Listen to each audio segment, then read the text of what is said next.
I promise, I still stream. I know it's been 3 weeks. No, what ended up happening was that I got incredibly busy with other stuff, mostly related to, research-related projects, and then getting into a fight with someone in my capstone project group. Well, it wasn't really much of a fight, more so just an extended disagreement. For those of you who don't know, I'm in my senior year of college, which basically means that my schedule is going to end up being all over the place, and then I'm going to be entering the workforce soon. But so I've just literally not had much time since fall break. Or not fall break, spring break. No, I've still been drawing and occasionally playing video games. It's just that I've not had a long stretch of time where I felt comfortable enough to say, okay, I have time I can set aside specifically to do anything streaming related. Like, other than Sunday, and generally I kind of prefer to avoid streaming on Sundays unless it's a part of a collaborative thing. Like, one that I've been hoping to be a part of for a while is literally a tabletop RPG game that was supposed to happen on Sunday. The only problem is that it keeps getting delayed due to extenuating circumstances. Anyways, I don't even know where this piece is going to go. I just felt like the only thing I know for sure is that I'm probably just going to end up rolling or at least using a wheel to decide how I want to shade it. If I want to do another, what's it called?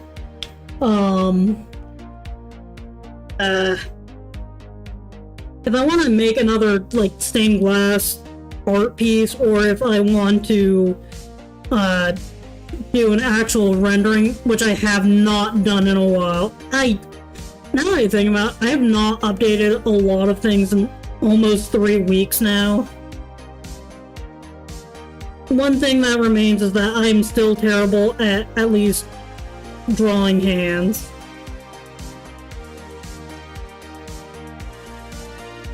Or at least I'm not great at it. I mean, it could be worse. I could be pretending that I'm okay. No. It's just been a long time since I last played a first-person shooter. I'm definitely not coping. Saying that my IRL skills do not compare to my actual in-person, to my video game skills.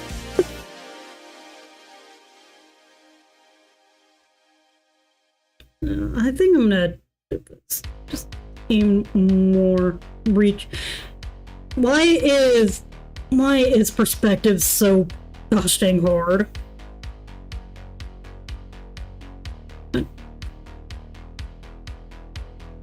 Have a nice little wave, and I guess there's like a little branch or something that they're sitting on. In that case, I think like shorten up that leg a little.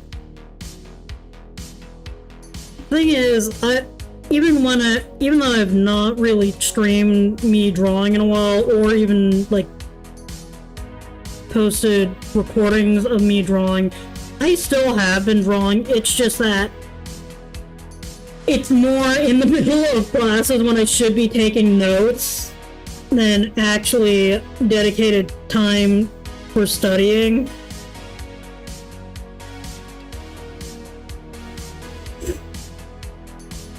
No. Well, I've just been busy working on a lot of different side projects that are just related to me trying to graduate on time.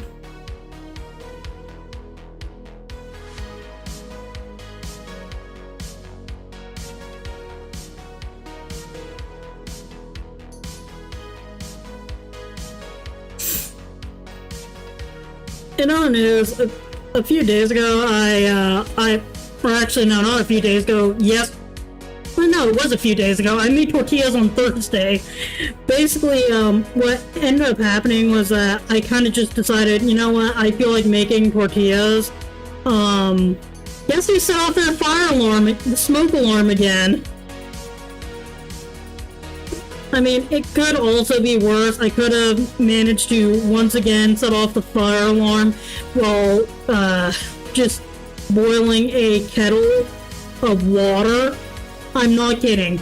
The first time I moved into the dorm that I'm in now, I somehow managed to set off the smoke alarm while boiling a pot of tea. Okay, I'm really not liking how that came out. Or at least, I'm not liking the legs. Again, there's like a reason why I generally just avoid drawing characters sitting, because I just cannot draw them, so I guess if I were to draw this, it would be from like up here. Thing is, I don't really know who I want to draw right now. I just wanted to goof around with the pose. I'm not really feeling drawing one of my characters, or if I do, it might be one that I probably am still half redesigning, because there were some aspects of the design that I did not enjoy. Actually, there is one character I haven't drawn in quite a while, largely because I just could never get Poncho to look nice, or at least I felt like the Poncho kind of just looked awkward. Actually, no, the reason I stopped drawing her was because I could not draw her hat very well. So I think I think I know what character I'm going to draw. The question is, do I even have her color palette? I forgot I drew that.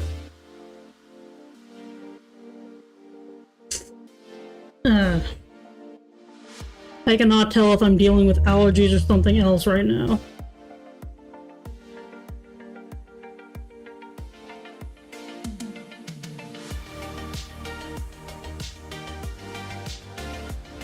What I've been dealing with is just a ton of other nonsense.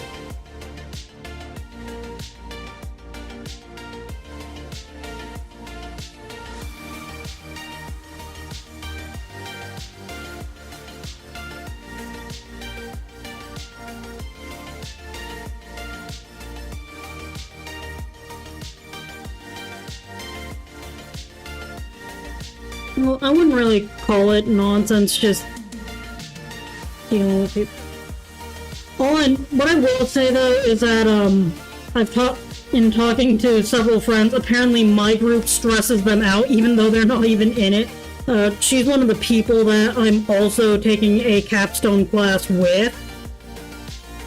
Basically what we're supposed to be doing is making apps. It doesn't matter what product stack, but basically what we're doing is making a family fitness app. Unfortunately, the thing is, technically teams were developed by, or developed independently. Our teacher had absolutely nothing to do with them. For some reason, I end up with the guy who I'm 90% sure isn't even a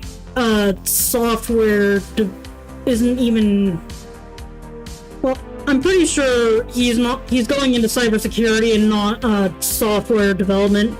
My university was at this weird stage where because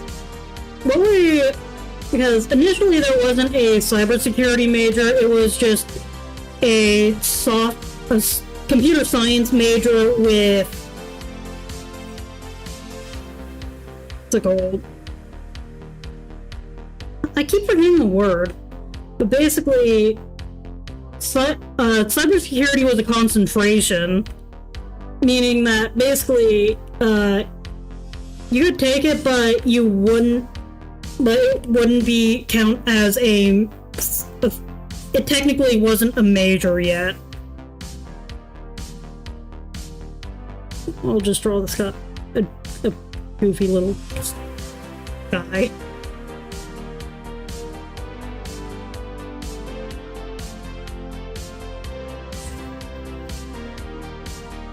But in essence, I'm 90% sure this guy isn't really into the whole cyber security, or not security, software design. I'm intending to do a lot more design stuff, but that's partially because I find a lot more enjoyment in just coding random nonsense and seeing how overtly complicated I make something simple turn into. But my main issue with this guy has been, in our initial meetings with our teacher, he advised that we do not use an iOS app. Don't build an iOS app, which is what this guy wanted to do. You want to know why our teacher recommended we don't do an iOS app? Because another teacher had previously tried teaching mobile development with the iOS app, and it was an absolute friggin' nightmare. We went out of that meeting going, okay, here's the plan. We're going to develop a web app, and if we have time, we're going to build an Android app. Because several of us had taken mobile app development, and that class was taught using Android Studio. So basically, we all had some basic understanding of everything that needed to be done, or at the very least, there were plenty of resources that could be done. Because you want to know the funniest part? One person on our group does not have a single Apple product in his entire tech lineup. He has Android everything, and if it's not Android, it's like some other PC.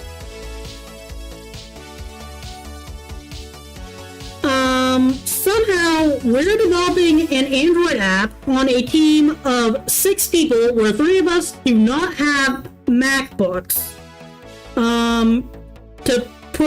To give a simple explanation, it's essentially telling a bunch of painters that, congratulations, we are going to be working on statues, when only 3 of them have had any kind of experience with that, let alone have the tools to do it.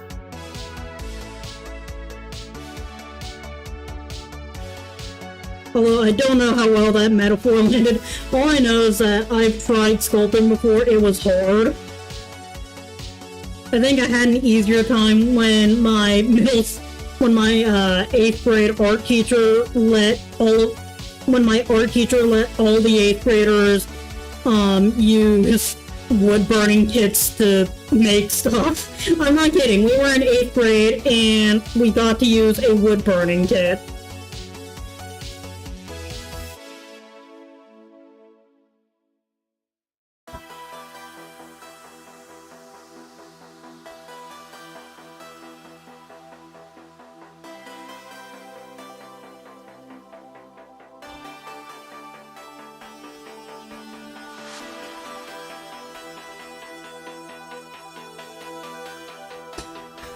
But in essence, our project is only, I feel like our project is only really doing any kind of moving along because like 3 of us just up and decided, you know what, we're developing the web app even though we were told to work only on the back end. Because we were more or less done with the back end, which is essentially the database, and we were told, and he kept on going, no, you need to still do this other stuff that we can't really work on, because technically, anything security related, because stuff like password hashing is technically handled on the user side. If you're handing passwords directly to the back end to process, you're basically leaving everyone's passwords open to be sniffed by a packet sniffer.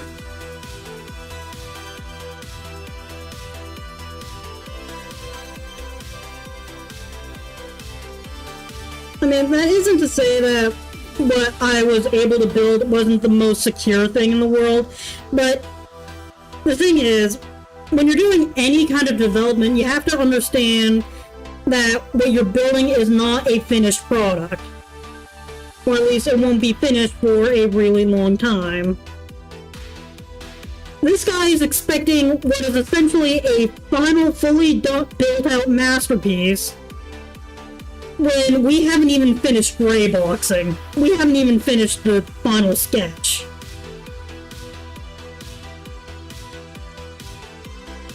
Because I'm not kidding when I say this, this guy was like, you need to implement security, you need to implement this, that, and the other, and it's like, dude, I don't even know what you've done on your end. I cannot fix whatever bugs you're having, because I don't even know what bugs exist. Then he's getting mad at us for not helping him fix an app that won't like install on his phone so he can have something at the project demo. I at least have something loosely cobbled together for the project demo, even if it's not fully functional. It at least gets the idea and communicates where we're at. This guy is mad at me for working on something instead of staring at my laptop, wondering what on earth is going on his end. And he's mad at me because I don't know how to help him fix his stuff. Now, a big thing that does technically come up a lot, at least in the software development world, is this entire concept called agile development. Then again, there are like a few different models of this. I could probably give a small presentation eventually, but I don't imagine many artists are interested in that. I'm more interested. The only reason I bring it up is because I'm more into game design than anything. But basically, one of the core principles is just pivoting what you're doing as simple as possible. Genso's not willing to pivot on what we're doing when he realizes that it is not going well, because literally half of us can't work on it, and we have no idea what they're even at because this guy refuses to tell us anything. Now, I will cut him a little slack. The guy is a great programmer. He built a I think it was like a semi-functional app. Wait. Is my mic peaking? Don't tell me. Input. Why is it set to 100% again? Okay, that should fix. It should stop peaking out. Okay, I think I fixed it. Anyways, where was I? This guy is a fairly talented programmer. I mean, I'm pretty sure he was literally paid at one point to hack school servers as a security test or something. Regardless, he's a talented guy. I just feel like he's terrible at explaining his thought process and listening to others. Because the reason he told us on why he wants to go with the iOS app is essentially, well, you're expected to learn new stuff on the job all the time, so I guess we're building an iOS app.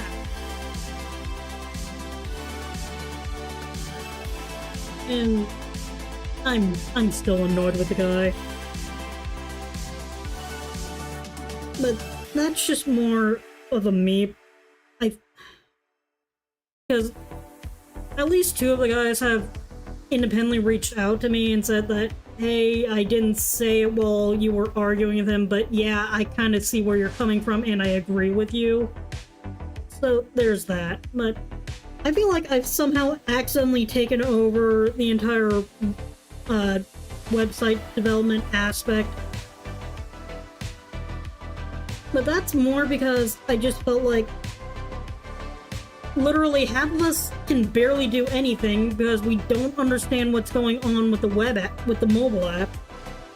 But we're all skilled in other areas, and the entire idea of Agile is literally realizing that there's a problem that you cannot solve with whatever you're doing, and pivoting so you can continue developing things. That guy is not really being agile and working with us.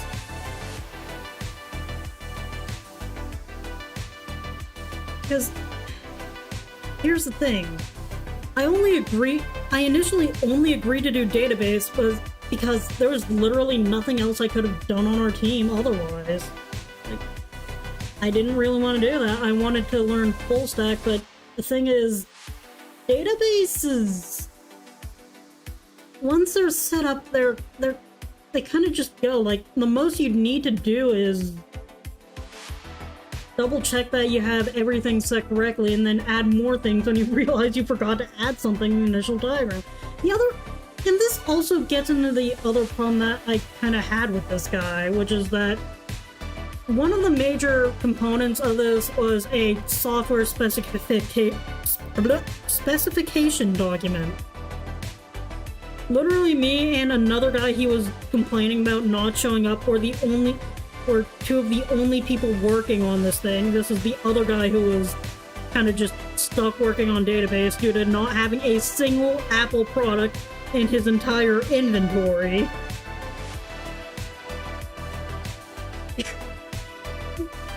We were working down to the last... Oh, hey, Hydres, how you doing? Don't mind me, I'm just ranting about some problems I've been having with my capstone project. But no, basically, the problem that we were just dealing with was the fact that one guy pretty much just up and decided the direction of our entire project, named himself lead without anyone else's input, and now is just upset at, like, all of us for not really sticking to whatever the heck his vision was, because literally half of us cannot participate in it as he wants us to.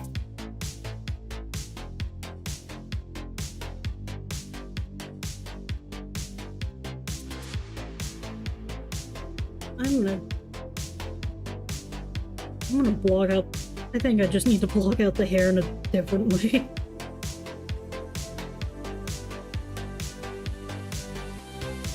But yes, I know it's been like 3 weeks since I last streamed.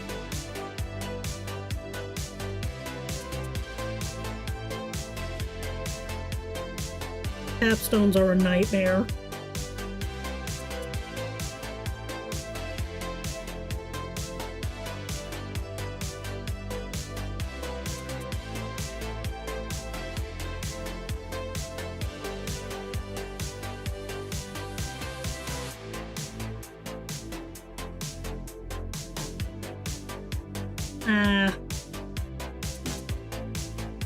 Sometimes brain wires take a little bit longer to connect than you'd expect them to. I'm just complaining about the guy who literally just up and decided that everyone who originally agreed to... Our entire team originally agreed on building a web app, and now we're stuck doing both a web app and a website because literally 3 of us just could not do the mobile app because it's iOS and one of us literally does not, and only 3 of us have Macs, and I am not one of them. But what I will say at the very least is that technically I'm still doing the learning thing that he was complaining that none of us are doing. We all just wanted to avoid working with Apple because in the past a lot of people have had problems with it. Like, yes, it comes with a lot of pre-built cool APIs and whatnot, but at the same time, if you don't know what you're doing, you're going to have a hard time just even getting anything off the ground.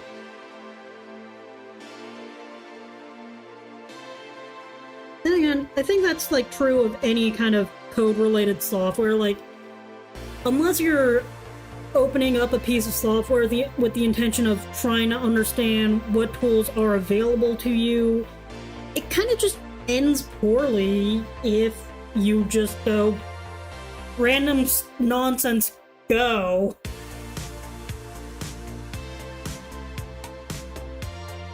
Like, I know. My main issue with that entire project has just been one guy declared himself king of our team and then is angry that 3 of us are just not content with his leadership.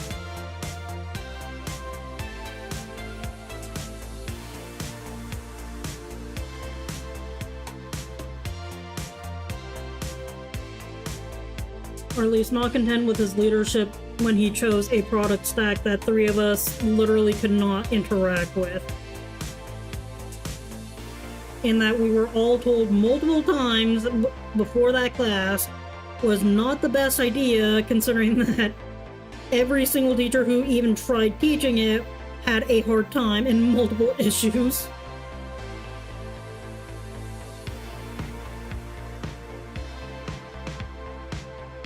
I mean, I do take the occasional request and mission.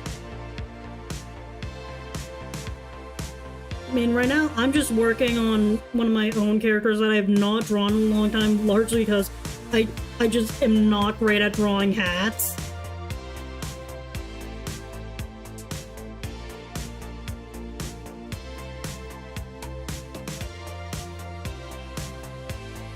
But the only reason why I'm even attempting to revisit this character is part of another little silly side project. I mean, well, it's not really a side project, more so just my love of roleplay, deciding, you know what, I want to use this character again. One of the main reasons I like art trades. I mean, then again, like, the other thing I probably should work on is at least getting my own Discord server up and running, because right now the only Discord servers I really exist on are ones for VTubers and... Sorry, one of my IRL friends was texting me. But, it's been a while since I've participated in, like, art trades, but I wouldn't mind.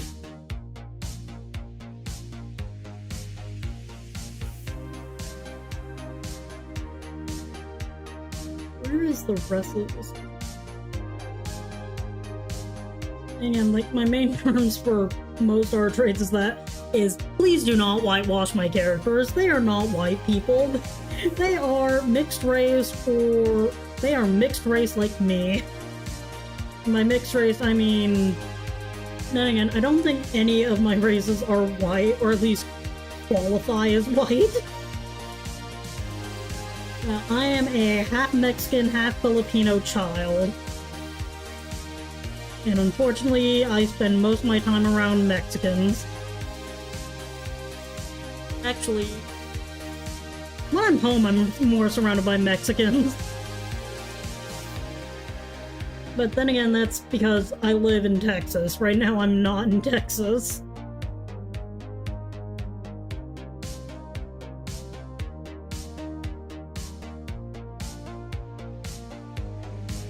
Ooh, Icon Pack.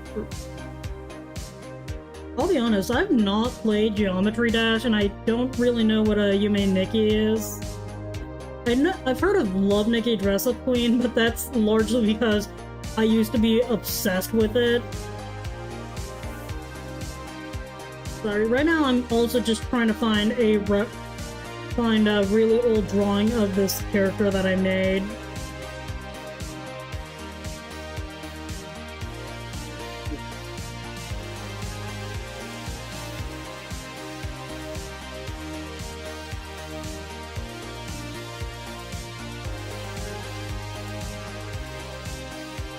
Just scrolling, I am just looking back and seeing how few pictures of actual people there are. Most of the pictures in my thing are literally either pictures other people took of me when they stole my phone, weird stuff that I found interesting in random places, and, code. Oh look, there's a big thing of butter. I don't know if I've talked much about this, but for fun, I've made butter multiple times and then ended up using it to make my own tortillas. Who knows, maybe one day I'll do a cooking stream. But basically what I ended up doing was I just have a tendency of getting heavy cream whenever I can and just making a ton of it.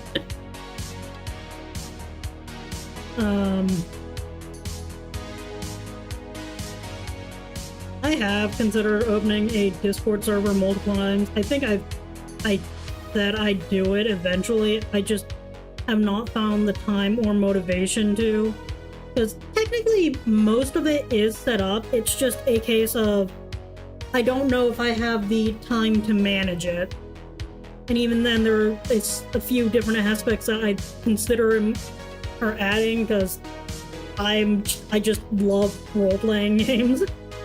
But at the same time, I worry that someone is going to ruin it for everyone. Then again, I literally have a rule in my channel that says, don't be the reason a new rule is added.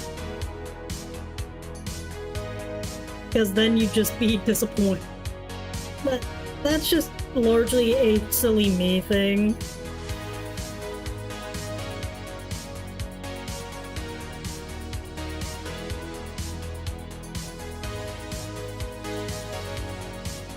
But basically, the entire point of the don't be the reason another rule is added is largely because I understand that common sense is only called common sense because people think it's common, but at the same time, it's not. Because what you think is obvious is not always obvious. I kind of, this is gonna go back to the issues I've been having with my capstone project. I thought it was obvious why a bunch of us were kind of just disgruntled with getting stuck working on the back end, and that the 3 people who happened to agree to work on the back end also happened to be the 3 people who did not have Macs. Turns out it kind of wasn't. No, I literally had to outright explain to this guy that I'm frustrated because I got stuck working back end when I wanted to help work on the front end too, and you're not even letting me work on stuff that I actually have some amount of skills in. Yes, I said I wanted to get better at doing back-end stuff, but at the same time, I'm not really able to do that because I can't even understand what the front end is doing!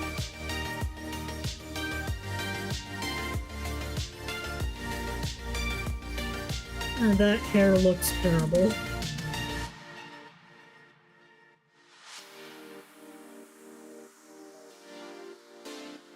But no, sometimes I just feel like I'm on the verge of losing my mind when it comes to working with that. All the other group projects I'm doing right now, whether they're related to my capstone projects or something else, because technically I do have a sort of second capstone that's only really beginning in earnest now, but that's more a part of the fact that I'm in the honors college than anything. But basically, I'm just incredibly frustrated with one person on my entire team. Everyone else, at least, is doing what they can with the knowledge they have. The main issue just comes in the fact that this guy does not want to accept the fact that all of us want to work on literally any other product stack because we do not have the patience to learn a product stack that most of us are likely never going to work with.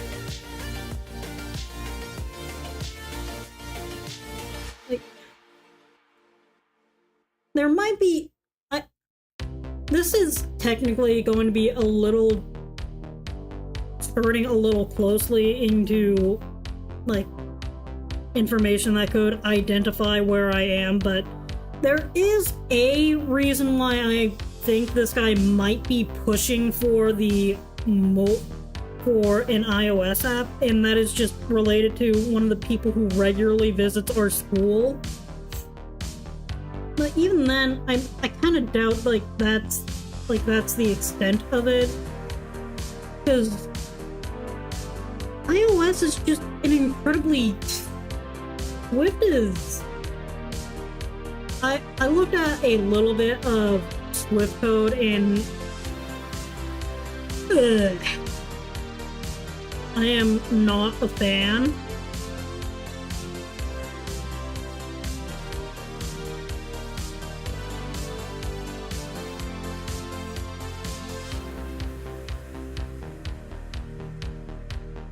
But one of the major figures who regularly visits to our university and probably donates and looks for people from here too, is high up in Apple. I will say that much, and that is all I'm going to say on that, but at the same time, I'm just not enjoying working with Apple products just because the product stack is just annoying to work with.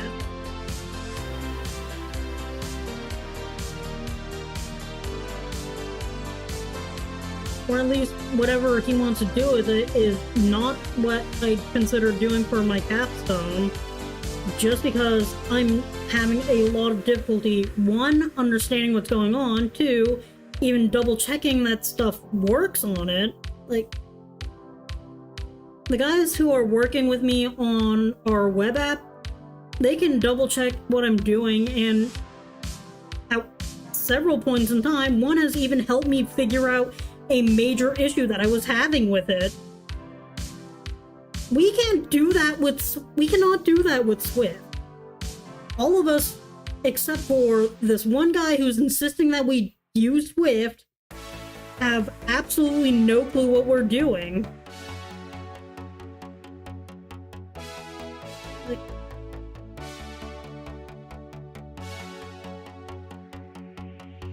I don't know what else to do at that point, because I've tried, or at least I struggle to put into words why I think a mobile app is a lot better of an idea. Like, I feel like this is put in more artsy terms, he feels like the kind of guy who just would use AI to finish the job. Or he's the kind of person who expects a bunch of people who still have to use an excessive amount of guidelines to create something nice, and expects everyone to become Kim Jong-ji. To just jump straight into ink sketching, never erase anything. Everything is just immediately amazing.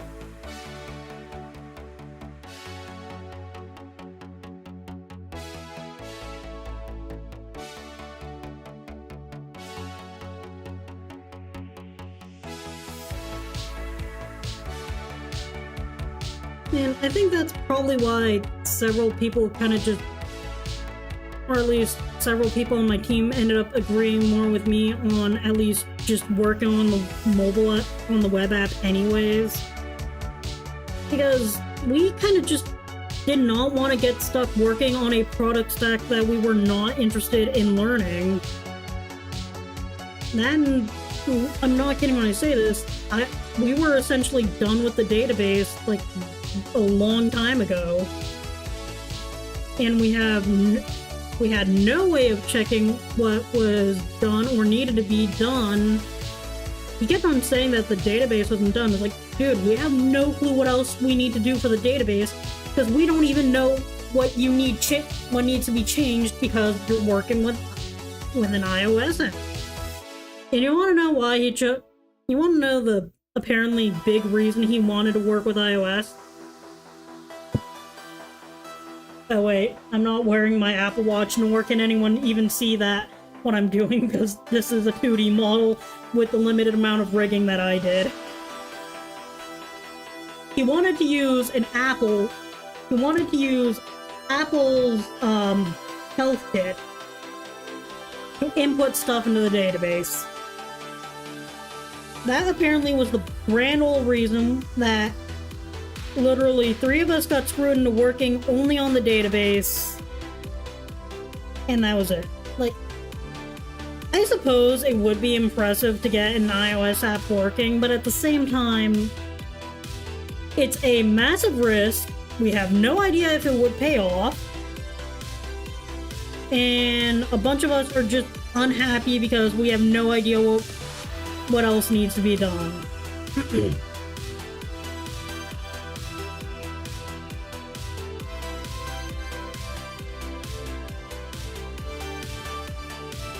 Regardless, I decided, you know what, screw it, I'm making the web app page anyways. I had a week, he had 4 weeks on the iOS app. I feel like I managed to get a lot more done on on the web app than he managed to get done on the iOS app. Like, yeah, cool, you got APIs working, but you can only...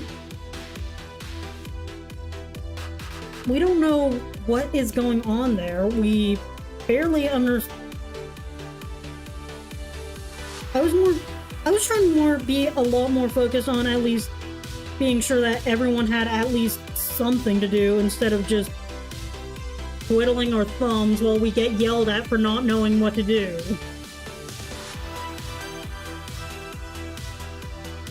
Sorry. Well, one guy who declared himself team leader yells at us for not knowing what to do.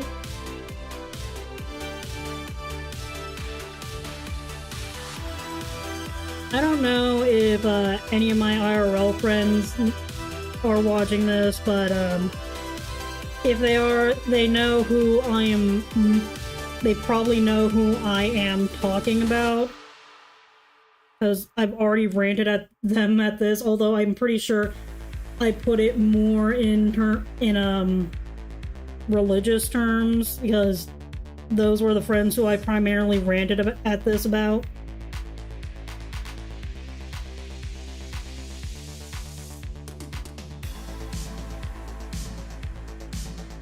But I'm not kidding when I say this, that a few people who I know outside of that class have told me, but also share that class with me, have outright told me that my group stresses them out, even though they're not part of it. It's just that I don't know what else to do. But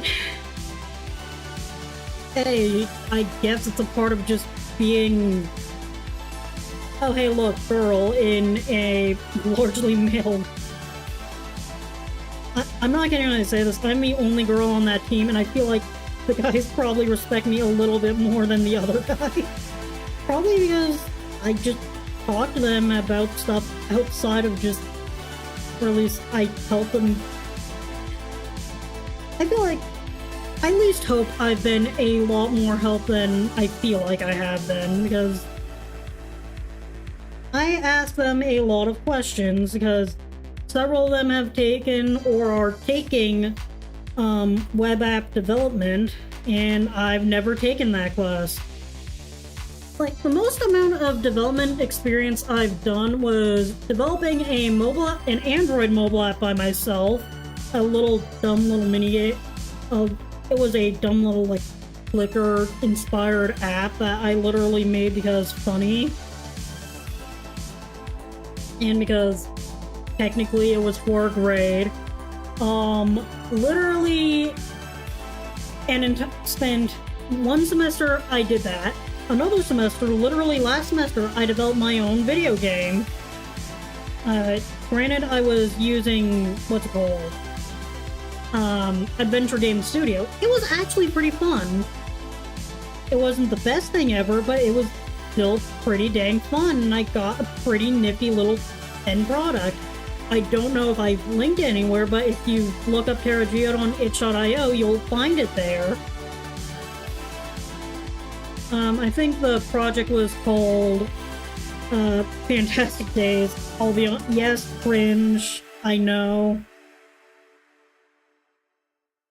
But I was still proud of it.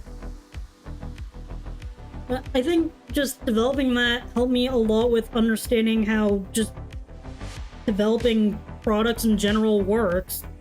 Like, yeah, the beta version is going to be trash, but the main purpose of the beta and of the alpha and beta is that you have something, you have a vague understanding of where you want to go visually. That's what the sketched out diagrams are for. Just to give you an idea of what the end product will look like. And everything else is just purely functionality. Like, if you put a player in a gray box version of your game, if they're not having fun, then you need to go back to the drawing board on your idea.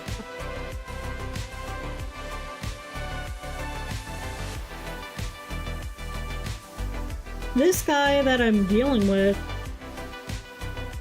for the product demo, he wanted security already done, he wanted salting already implemented.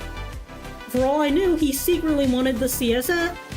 He wanted all the visual stuff done and handled. Here's the thing, a lot of that visual appeal stuff spends a lot of time getting workshopped and then is usually implemented toward the later stages of the game. Or in general. Like, when I was first building Fantastic Days, some of the characters were literally just sketches. Granted, I was also toying around with the idea, then again, like, for a visual novel idea I was toying around with the idea that as you get to know a person more, you get more and more rendered artwork of them. Like, they start out just as purely sketched entities.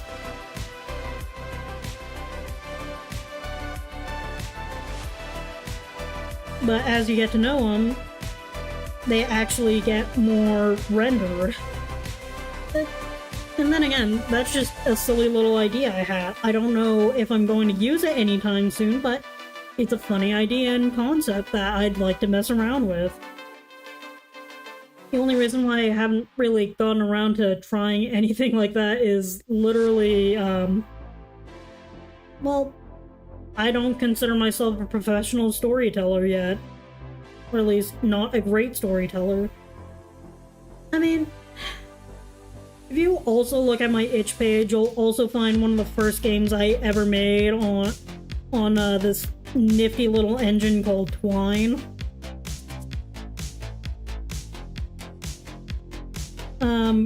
For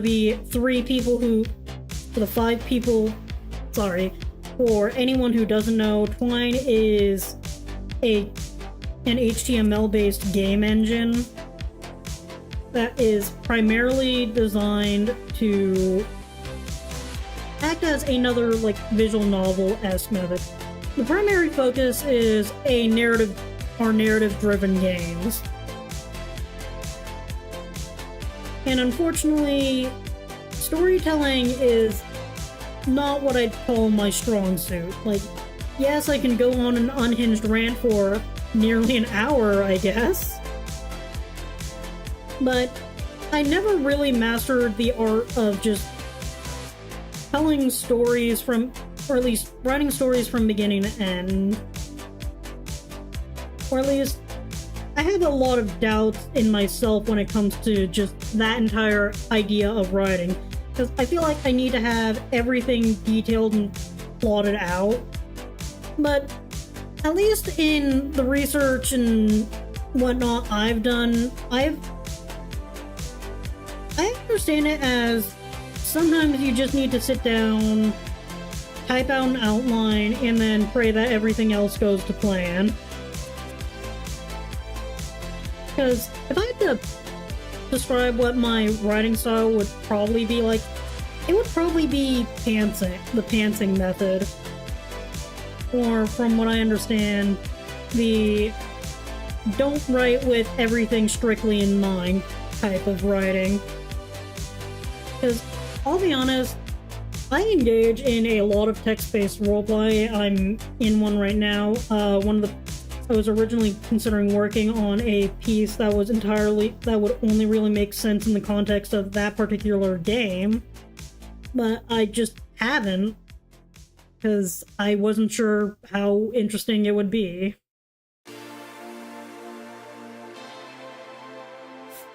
But then again, art is supposed to be a medium where you can probably just do all sorts of random nonsense and people would like it anyways. Because half the fun of art is literally just spewing random nonsense on a page and watching something cool come to life. Or just watching stuff come to life in general. 'Cause, yeah, by the end, it doesn't always go to plan.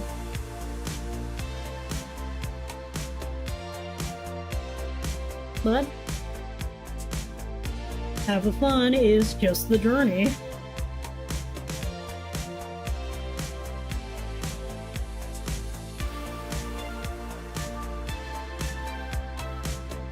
I mean, just look at I've been streaming on and off for around, I think, 2 years now.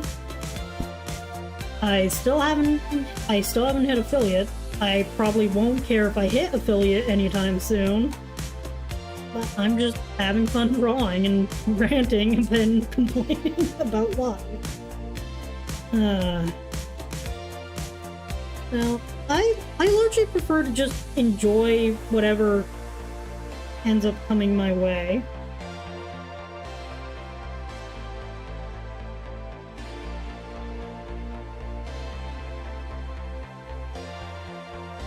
Just doing a little bit of fixing the eye.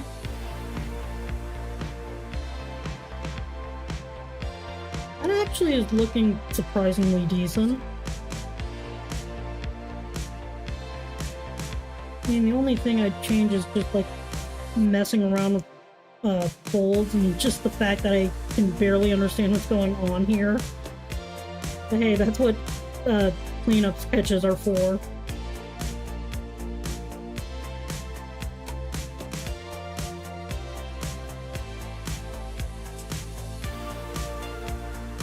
I'm just dropping the opacity of a lot of things.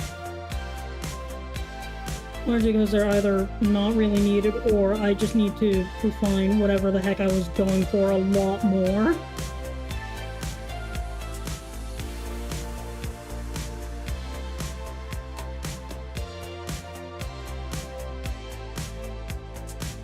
And then again, I think this character is one of my older ones that has just gone through so many redesigns that I forgot their original purpose.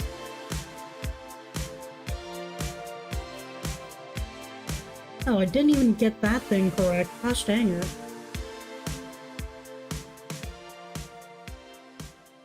But, I think I originally used this character's design in a D&D campaign that, I'll be honest, I'm kinda glad crashed and burned.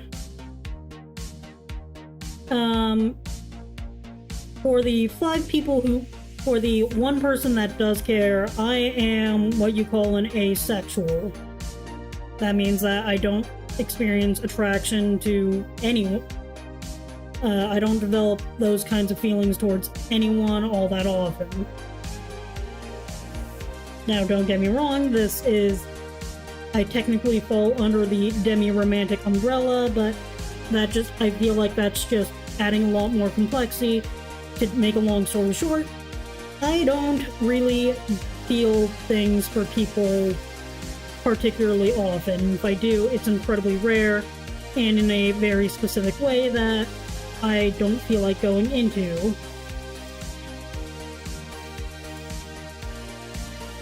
But in essence, at that point in time, I hadn't really figured out that I was like that. I thought I was like bisexual or something because I felt the same thing towards everyone, regardless of gender.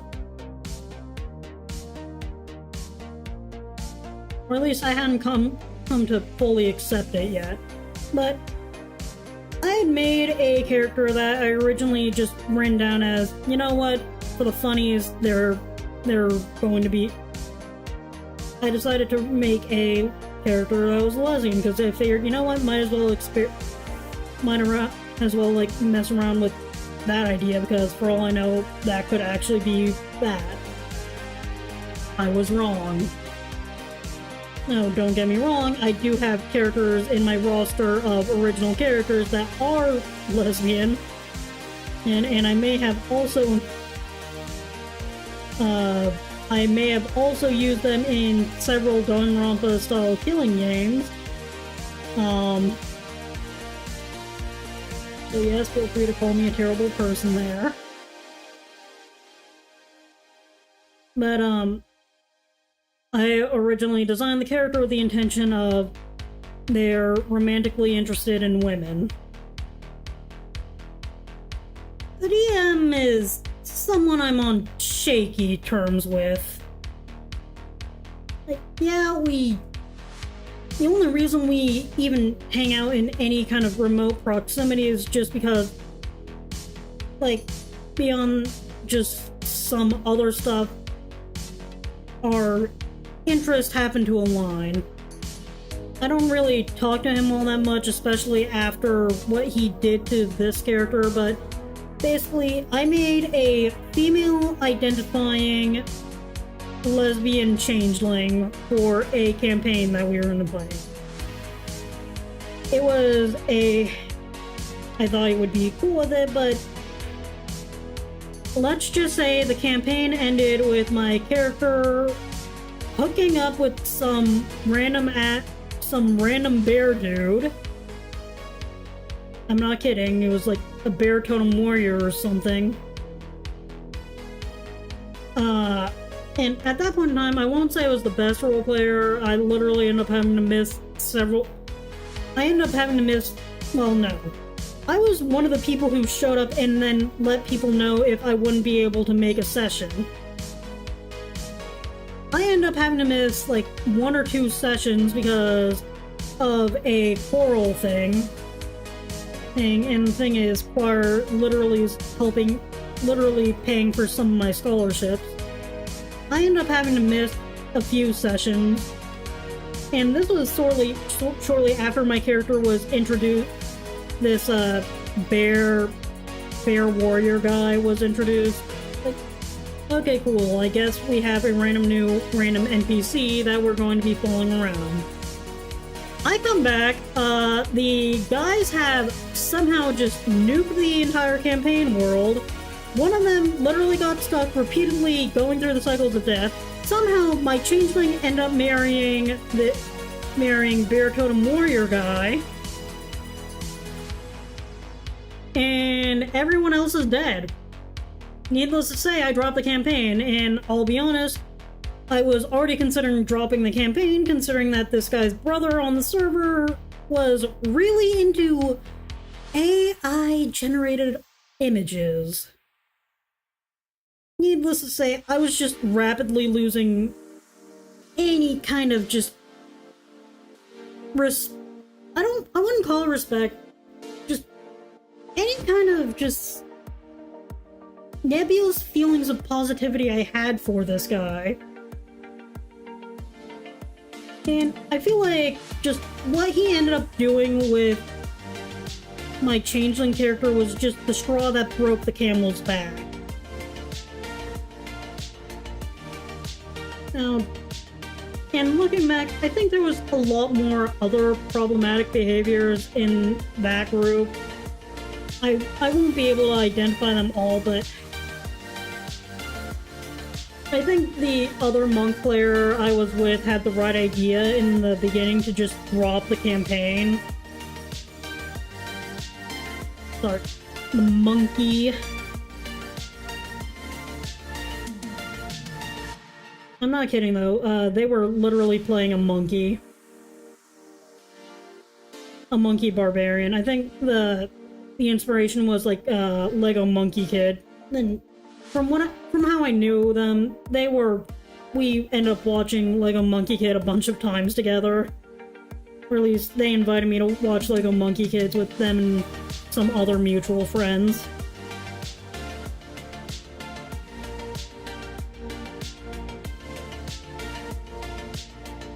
But needless to say, I came back, learned what happened, and then just kind of disappeared from the campaign without notice.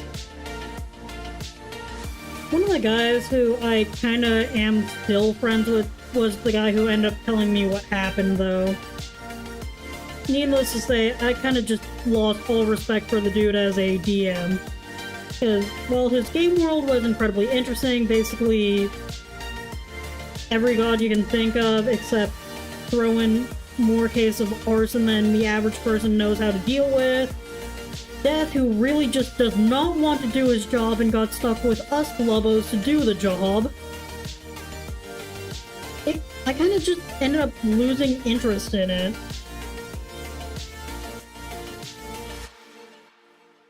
Or at least not enjoying it as much as I thought I would have.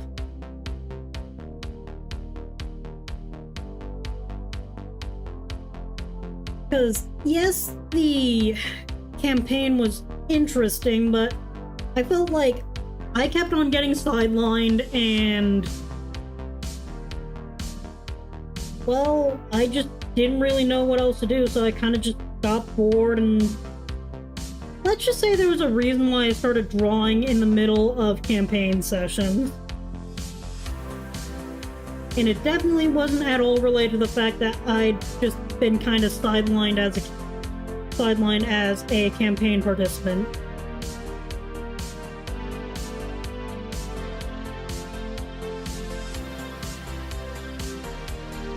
Now, don't get me wrong, at that point in time, I was not the best at writing character stories, but I just could not really get into it anymore.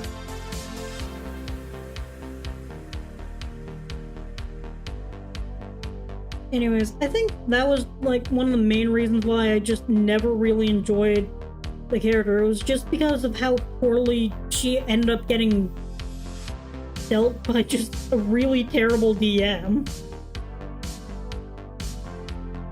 I do want to try my hand at DMing again. I might organize something at some point or another. I'm not certain for sure. I mean, for fun, if I ever decide to actually go public with a Discord server, I might just have a community D&D game, or at least start a community D&D game. Actually, it might not even be D&D. I've been expanding my horizons, and there are like plenty of other just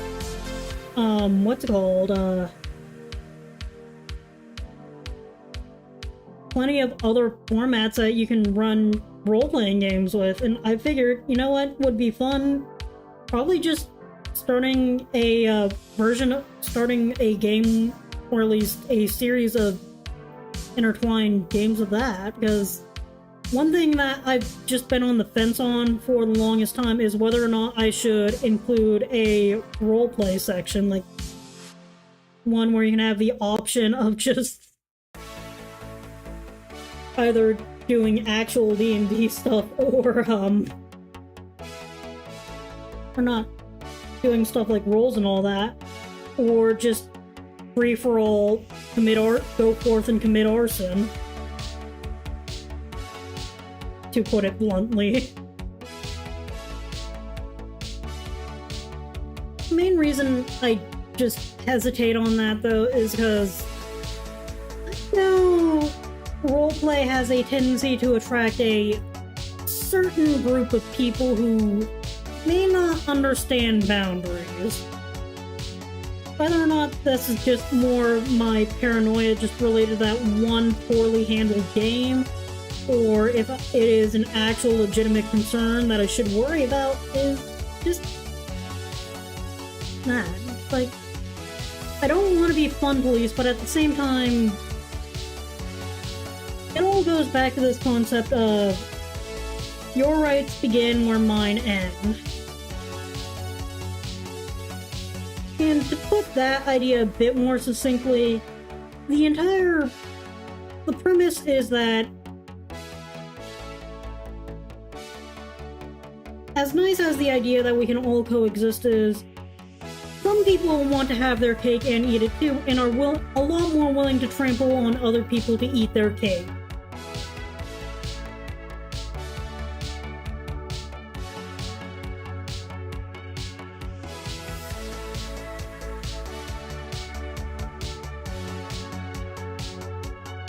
I mean, when I first tried running D&D campaigns, I was actually I've been a lot more willing to just be flexible with rules, because half the fun is just seeing what people do to get out of absolutely nonsensical things. But at the same time, everyone has limits, and if your DM isn't having fun, then I understand why they'd probably want to stop DMing too. Because here's the thing, I'm not a big fan of the whole murder hobo ideology. And if I ended up in a campaign where everyone wanted to play the murder hobo, I'll be honest, I don't think I'd be having fun. Don't get me wrong, I'm not the best IRL roleplayer. I enjoy text-based roleplay a lot more, but that's largely because I feel like I can cram a lot more of what I want to say instead of having to constantly fight other people for attention. Like, the current one I'm in, I managed to write, normally I struggle with just writing, but I felt like I had the freedom and even just enough of an interaction idea of where I wanted to go with the character, or even just threads to go with the character, or to just go completely off the rails and just make an incredibly fun experience for everyone. Like, on what regular basis are you going to come across a character who starts out fairly chill, and then after witnessing a bunch of terrible things, will just start either threatening to eviscerate your soul, tear your soul out of your internal organs, or just making really creepy and cryptic rhymes at you? I'm not kidding, that is currently where this character is at, in terms of sanity. Like, yeah, being a dice goblin is just fun in general, but I kinda also just live for those fun little roleplay moments. The moments where someone makes a suggestion, and you decide, you know what, I'm going to make them... You know what's more fun than making suggestions? Making you question whether or not that was even a good suggestion to begin with. No.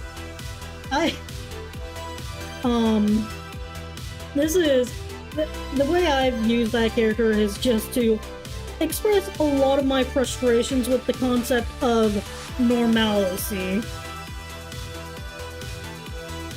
Like, some of the things I've said, or at least had that character say, is that, or at least said quote-unquote in character, is that normal is just a concept made up by a-holes to make people feel insecure. And I'll be honest, I kind of believe that. Like, I never felt more insecure about whether or not I was a woman until... I never felt more insecure about whether or not I even was a decent woman until I got into college. I'm sure, like, a lot of y'all have heard me complain about just, like, one argument that I had with my grandmother. But I never really questioned whether or not I was a proper woman until literally this year, and here I am about to go into the workforce, and I've never felt any more insecure. Like, in high school, I went to an all-girls Catholic school, and one of the things we had to do was a senior retreat. And one of the last things we did was this little activity, which was basically just, here's a bunch of things, right? Right, yes or no, if you agree with this thing. And one of the things was, I have looked in a mirror and felt insecure about my appearance. It's like, I don't think I ever really felt that. If anything, I felt more annoyed about being out of breath than anything.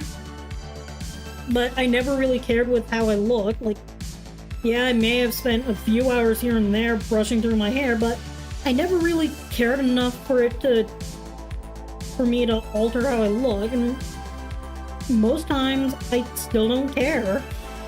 But now there are just days where I feel like, am I going to be judged for how I look for some other equally arbitrary and stupid reason? The reason why I chose to go VTubing over flesh tubing is literally just because I find the idea of having wolf ears a lot more entertaining than just my boring old mug. I don't know if I'll ever do a face reveal. If I do, I'll probably do it in some corny, cheesy way. Riddle it with puns so it just borders on unwatchable for anyone who cares.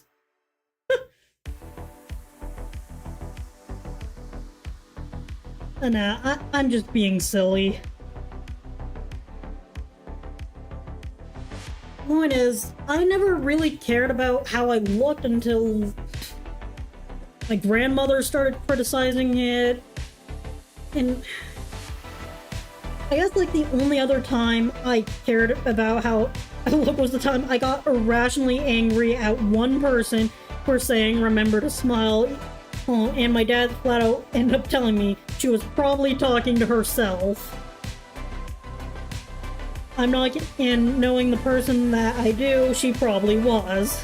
That it was, she probably was. Oh. No, the only thing I really feel insecure about is just how much time I ended up wasting hiding in my room and either not attempting to engage with virtual communities or physical communities. Now, at the very least, I'd say I'm a bit happier. I mean, I'm getting out of my room more. I'm currently considering just inviting a few friends out to a fine dining restaurant on campus just for the heck of it.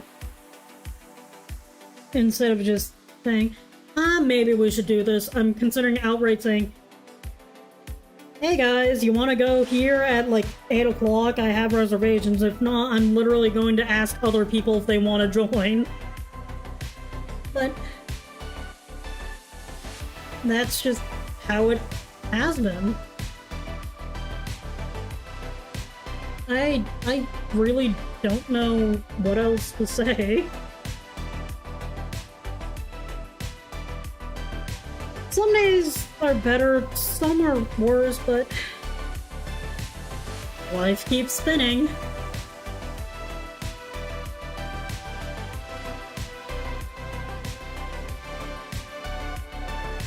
The other thing I will say I have been working on is, I'm currently trying to make another set... hiccups. I'm trying to make another set of, overlays. This one, this set will be featuring one of my all-time favorite, memes that just exist around me IRL. This will immediately clock who I am for anyone who knows.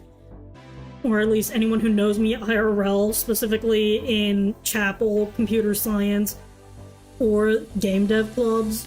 But, I have this funny little guy that I named Albert Sebastian Curtis. He is a papier-mâché skull and I had absolutely nothing to do with any of the names he was given. The only part I had in anything to do with him was making him. And currently the new overlays that I'm working on are is really just a lot more simplistic. I think more Mardi Gras. I'll be honest, they remind me more of Mardi Gras because I'm leaning a bit harder into purples, I guess. But yeah. Another thing I was considering doing for the heck of it is making another VTuber model. This one more stained glass inspired, since I've actually kind of just enjoyed messing around with that or at least that look. Now that I think about it, I think I have not posted that piece anywhere, so I might do that. I'm still probably going to rig it in, what's it called? I'm probably still going to rig it in, extremely basic live 2D cubism. Or not extremely basic, the free version of live 2D cubism. One aspect I have actually considered messing around more with, though, is just creating those moving art pieces, because I just find them cool. Like, I don't really mess around with it because, one, I'm not an animator, two, my patience is absolutely abysmal.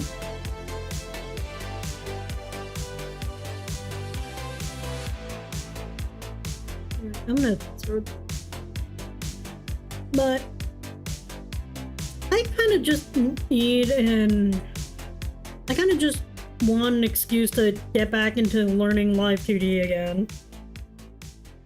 Like, originally the only reason I learned was because I wanted to make my own art assets, because I barely trust anyone to get what I want correct. Is literally why I spend so long doing stuff, learning to do stuff myself.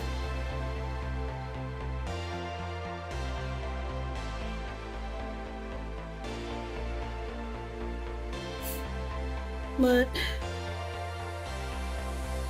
I think that's just a quirk of my character. I'm someone who just enjoys learning a lot.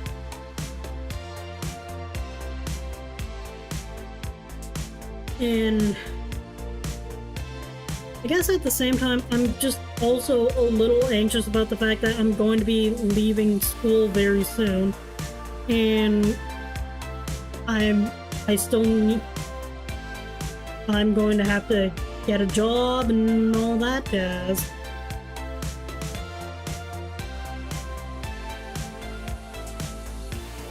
And I guess it also feels a lot more stressful given just current state of the world.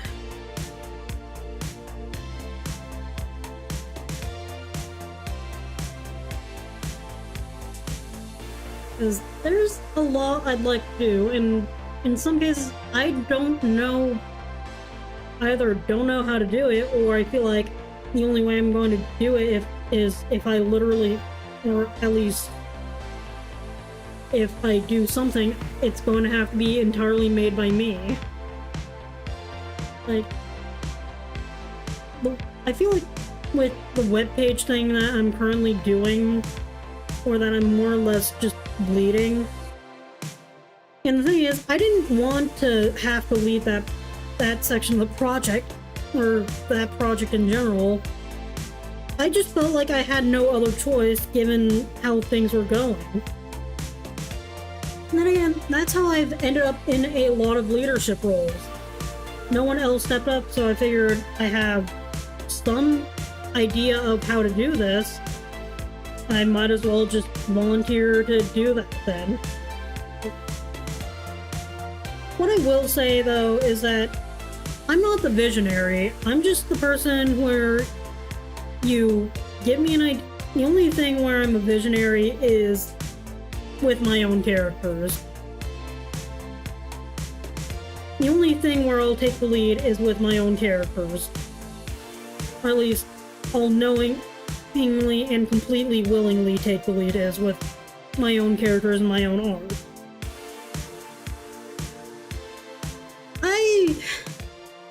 This is a little embarrassing to admit, but I know, I'm pretty sure a few people know that I play Rise of Kingdoms. Yes, go ahead and laugh, but for some reason, I've been made R4 like at least 5 separate times. Sometimes with me saying, look, I'm willing to help out.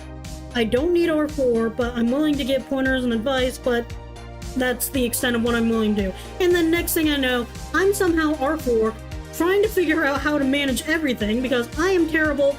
Because while I can run internal affairs, I have absolutely no idea what I'm doing when I'm talking to people who are, one, pay-to-play whales, two, who I'm a free-to-play player. I refuse to spend money on a game that I just move around to have fun with. 3, it's international chat. I don't know who I'm going to run into. A lot of people, for some reason, assume I'm a guy. Even then again, like, I see a bunch of people with female avatars and like, even if I put a female avatar, they're probably going to assume I'm a guy, so why even bother caring? So right now, on the main account I play, I literally just have a tortilla as my profile picture. But in every kingdom I've been to, on whatever I end up using as the main account, at some point or another, I will somehow end up becoming an R4, and it's like, thanks for the R4, but at the same time, I don't know, one, I barely have the time to actively be online enough to fully commit to this. 2, I am terrible at communicating with people outside the Alliance. 3, I only really understand how to grow. I've never been beyond Season 1, because last time I got near Season 1, or last time I even got to Season 2, I literally ended up having to quit for several months because life literally just decided now was the perfect time to start kicking me in the butt.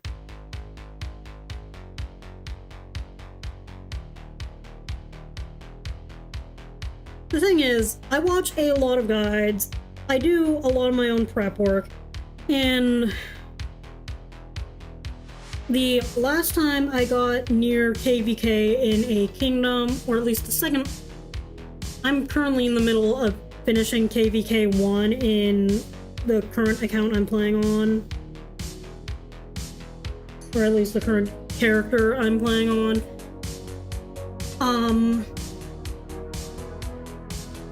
The character I was playing on before then, I literally end up quitting because literally, for some reason or another, they decided, I said, okay, I can be R4, here's the thing, come November, I have finals. I literally will not be able to do anything. You want to know what happens in November?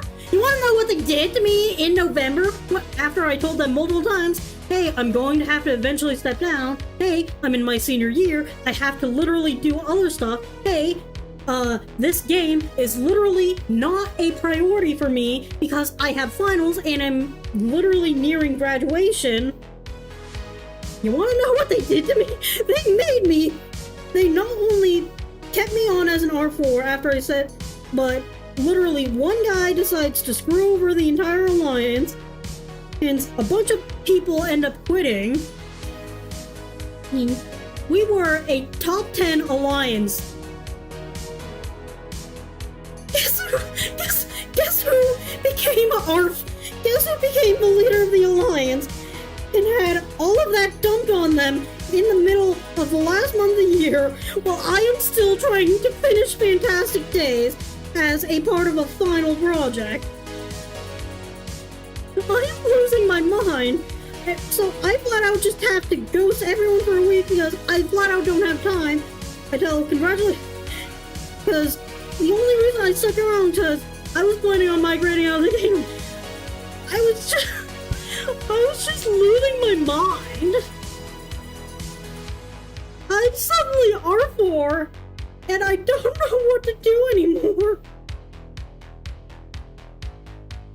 I just had to quit, because I lost all motivation to continue that account. I stopped playing for a week, I started another account, don't even make it to that point in time when a new king is elected for the kingdom, because I suddenly got R4 again for some reason or another, and it's like, thanks for R4, but why? But I know you're active. It's like, I'm active because I know how to build my thing. Please stop making me R4. Look, maybe I'll consider taking on R4 when I'm out of college. I don't want to do any more R4 work until I'm out of college, and thankfully I have like 40 days till I graduate, but I just don't want I don't want that kind of pressure anymore. But please stop making me R4. I will happily assist you in figuring out wherever your goals want to be. I've found the most amount of happiness in 1, helping you figure out where you want to go, and 2, helping you get there. I don't mind doing that. I don't mind doing the legwork to do the research and all that. I don't want to be the person who has to be the visionary, because most of the time, even I don't know where I want to go. Like, I have a vague idea of what I want to do. I know I want to make video games. I know that at the very least.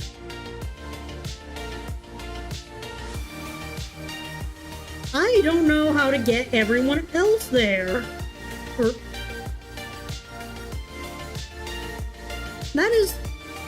I don't know how to lead everyone in a game that is not necessarily a part of a genre that I enjoy all the time, because I'll be honest, I'm kind of a pacifist when it comes to...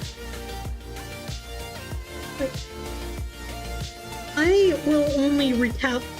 will retaliate, I will not...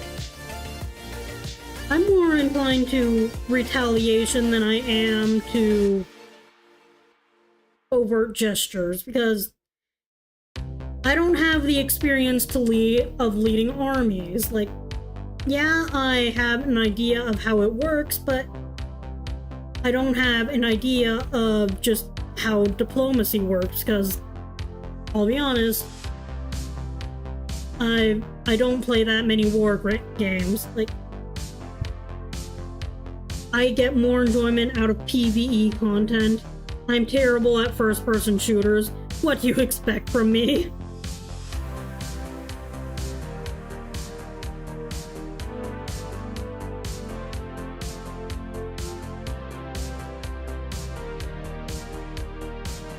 It's just that I feel like I was told, congratulations, you have to lead a team of bloodthirsty people in war, even though you have no idea what you were doing.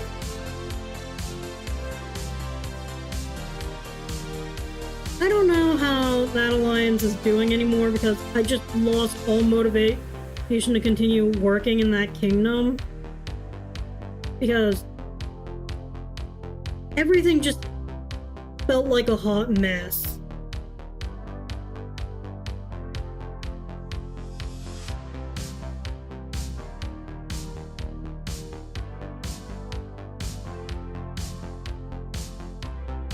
Or at least, I felt like I was being told I had to be too much for something I genuinely did not sign up to do. Like, maybe I would have enjoyed it, but at that point in time, I just felt like I did not have the experience to just do whatever needed to be done.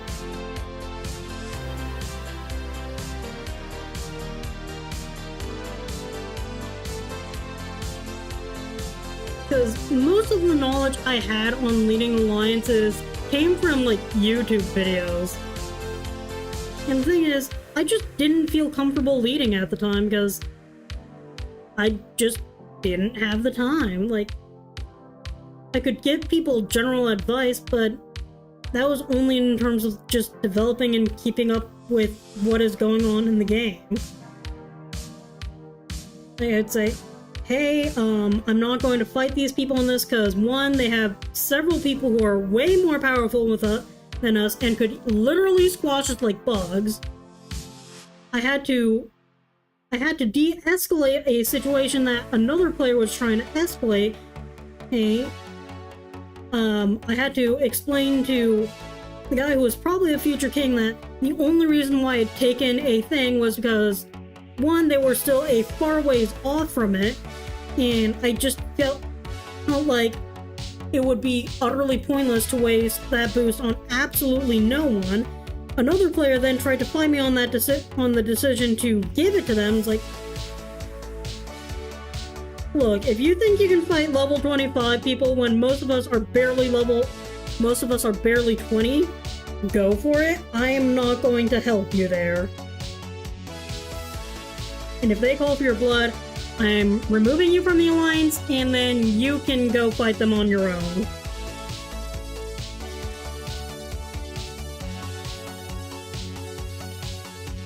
Here's the thing, I don't envy the position of leaders, because especially high up position leaders, because I just don't think I have the skill set to do what they do. Or at least, right now, I don't have the confidence to do what they do. Maybe one day I will, but not right now. Not while I have a ton of other things on my plate.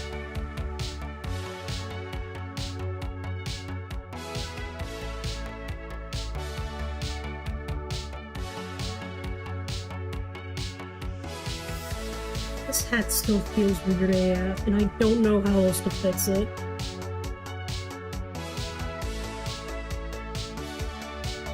Anyways, I'm kind of running out of things to just rant about, but I'll be honest, I kind of forgot what the point of that story was, but needless to say, I probably should have just outright told what. The main reason why I just was not happy was because I was essentially trying to manage a bunch of people. I was looking for volunteers from people who were probably just more after power than anything.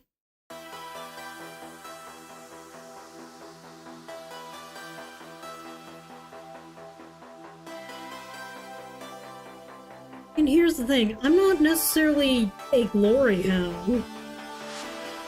Like, yeah, I enjoy recognition, but at the same time, I'm not going to do it I'm not going to go to the lengths of the earth of just sabotaging an entire alliance just because one guy screwed up everything. Actually, in the current kingdom I'm in, one guy essentially did exactly that in like the third.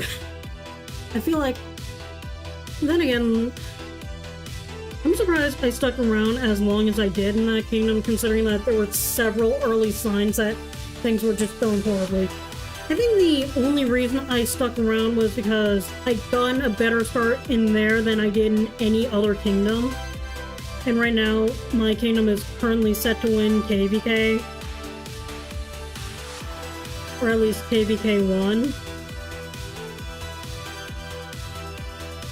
Which is a little more than I could say in some of the other kingdoms I've been in. Or at least some of the kingdoms that I quit on. Like the one where I suddenly became R5. Everyone was just overtly aggressive. Farm killers were just given all the freedom in the world to do whatever. Basically, it was just suffering from terrible management. And I felt like the best... And the leader that I had originally planned on following just up and left.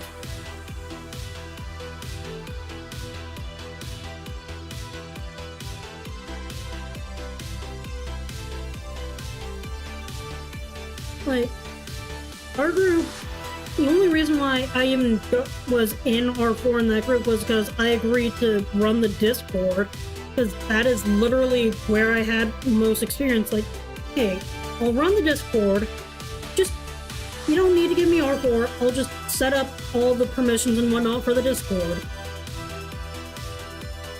Because that is my skill set, I am a technology person.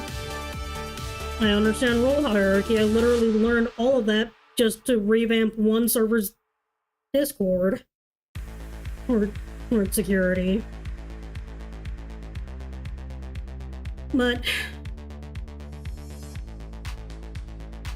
the only reason I agreed and felt comfortable enough just even accepting the R4 position was because that guy understood that there are going to be times where I'm going to inevitably have to step down from running all of this because I literally have other things that I need to do in life. Especially since I am a college student. When that guy left, so did a lot of my motivation continuing to run, like, anything related to that. I think if I do ever accept an R4 position, and again though, it would probably be in an academy alliance. And I mostly say that because, one, I want to get experience learning how to run that stuff. Two, there is a bigger fish to fry in that someone who knows what they're doing is helping me manage things. I don't know if I'll ever be king. I might pull a goofy one day and just use the power of Twitch armies to just take over a kingdom. Just to be extra silly. I don't know how well that'll go, it'd just be funny. It would just be a funny hee ha ha thing to do. I don't even know how it would even work in strategy, especially since I don't think a lot of people who watch me probably play Rise of Kingdoms. I'm just that weirdo who goes off long rants about random nonsense. And then dries out my throat while doing so.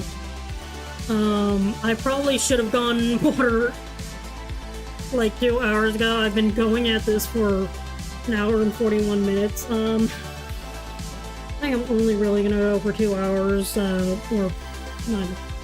Hong is 10 minutes away. All I know is that I just kind of wanted to start doing, or at least start doing art stuff here again.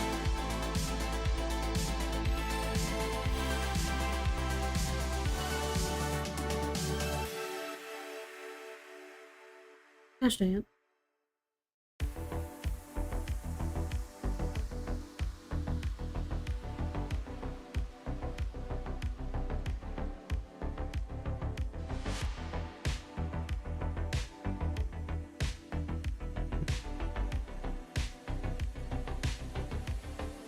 I'm just now realizing how messed up I made this.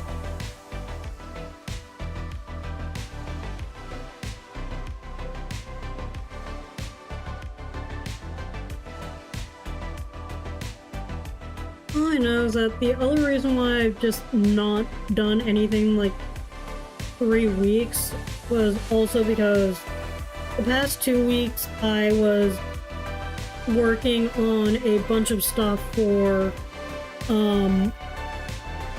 one of my other honors projects, which the end goal is basically have a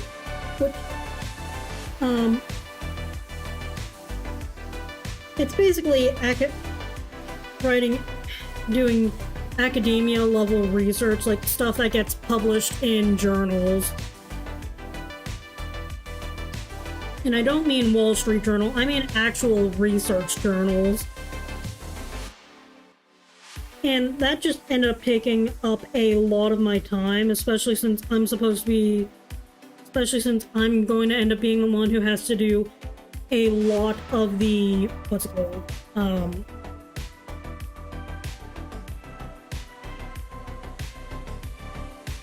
a lot of the data analysis for it.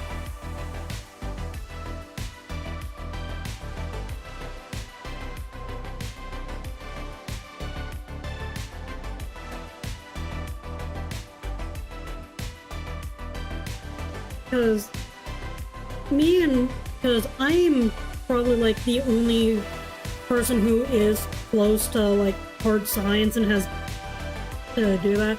Because the other two people on my team are a nurse, is a nursing major, and I think like English majors? I don't know offhand. Or I think one of them is a dance major actually. Or I know at the very least she does do dance a lot. Funny story, actually. I used to do dance in, when I was like, I forget how young, I used to do dance. I did ballet, tap, and jazz. I never got to point. I know what point is. I never got up there. My youngest cousin did.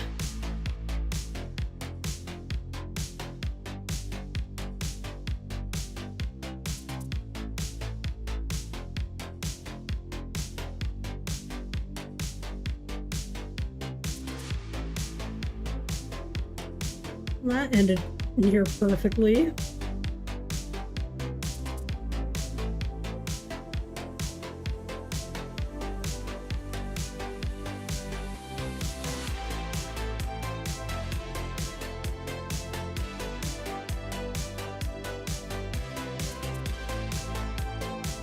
But, in terms of... I don't think I ever really went anywhere with dance. Technically, the only reason I ever did dance was because my parents made me.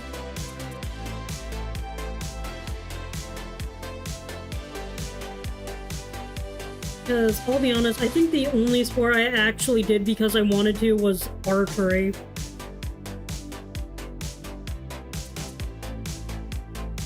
And I wish I did continue archery, but the thing is, where I ended up going to college, there wasn't an archery team, so I just did not, and I couldn't have my bow on campus, so I ended up going nowhere with that. I mean, I have at least one state silver medal under my belt, so I'm happy with that.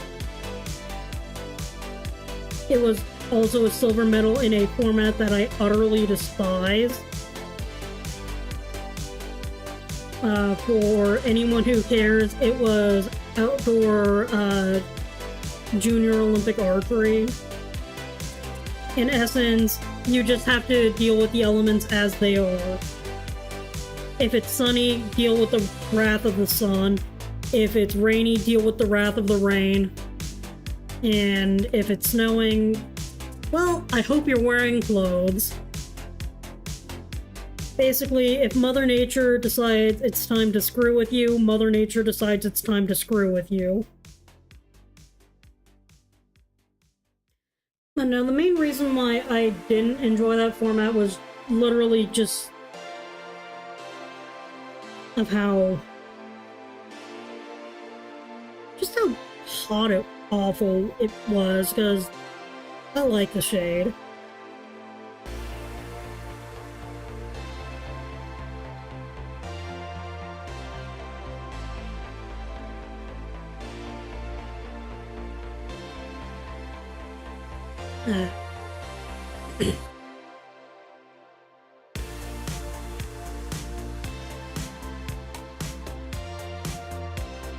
Or at least, if I'm going to be outdoors in the sun, I kind of want to be walking around, which is why I didn't mind outdoor 3D as much, and field. Then again, most of the time, those places were like in the shade. Or at least if they weren't in the shade, you're walking enough to where you can at least enjoy the change of scenery. Outdoor Joad, you're dealing with whatever the weather decided you were dealing with, and then on top of that, you just had to, and then you were just sitting and waiting for your turn to shoot. Needless to say, I did not have that much fun with it.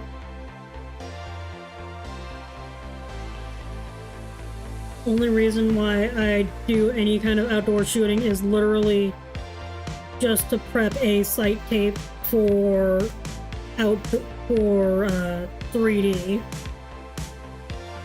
Because I do hope to one day eventually just like go hunting. Just to say, yeah, I caught my own meal.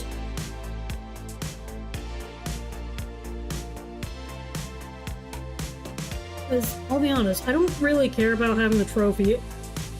Like, sure, the memory would be, trophy would be nice, but I think I would be happy enough with just the picture.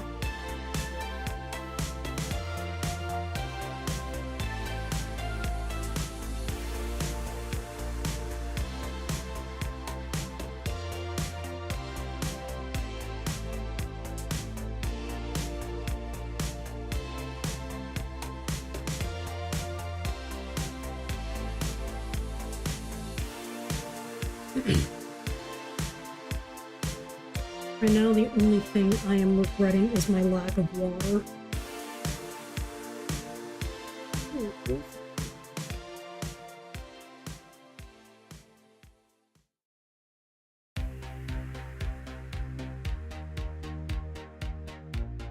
Sorry, one of the people I know from a Discord server went live just now.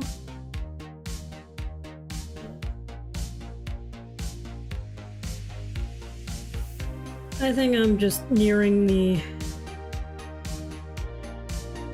end of things for me because I kind of want some water and I forgot to get some. I've been ranting for almost 2 hours now. I'm actually surprised that I'm actually surprised I managed to get as much of the line art as I did done, even if it looks like dirt, even if I feel like it doesn't look that great.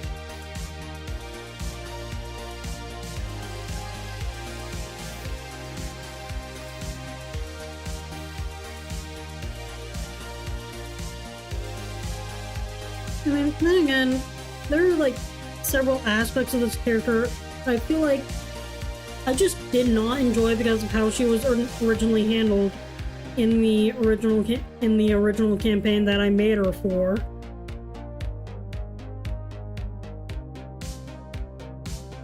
I mean, technically, she didn't really have a personality. She was just a design that I decided to use for a character in a campaign. It's just that the campaign she was in was kind of run terribly.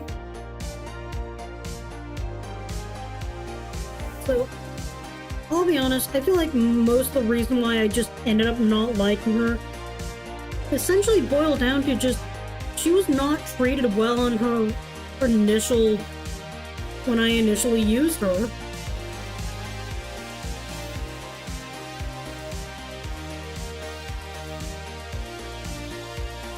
Like, maybe I would have loved her a lot more if she was actually treated well, instead of just haphazardly sidelined and overall not treated that well by the DM.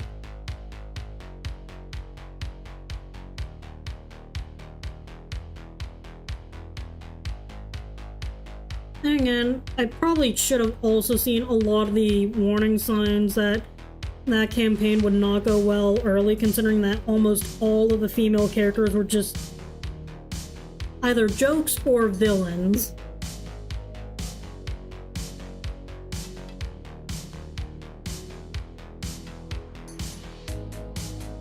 Sorry, complete jokes of a character or villains. It's just that there are a lot of things about that campaign that I just ended up losing a lot of interest in. Like, the premise of the world was nice, it just felt like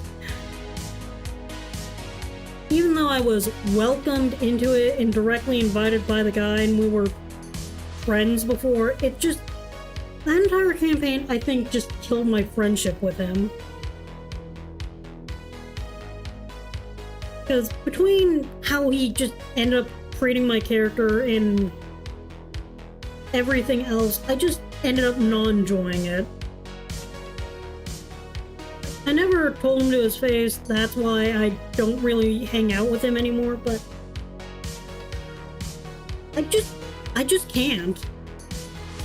Not after making a character that I said explicitly was a lesbian and then having them end up with a male partner, and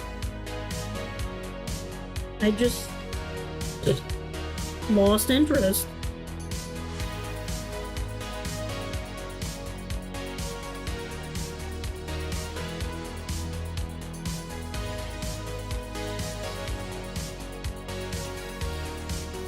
Who knows, maybe one day I will end up using this character in a campaign that I will not end up hating, but that probably won't be for a while.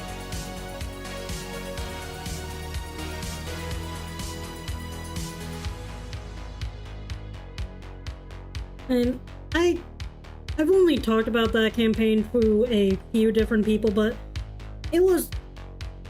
I only talked about it online when we were talking about stuff that we just did not enjoy in role-playing games in general. And I think, the only reason why that got brought up was because me and someone else were having how it feels to be an ace in a world where everyone demands that you have a partner moment. But no, this was more related to D&D. Apparently one of their least favorite games was one where they were playing an Arrow Ace character, and then for some unhinged reason, everyone got mad at them for not wanting to have a partner for some required thing, and they thought they could get away with just not having a partner for it because at that point in time there were an odd amount of players in that game. For some nonsensical reason, one person got extremely mad because they wanted to be the special lone snowflake. Like, dude.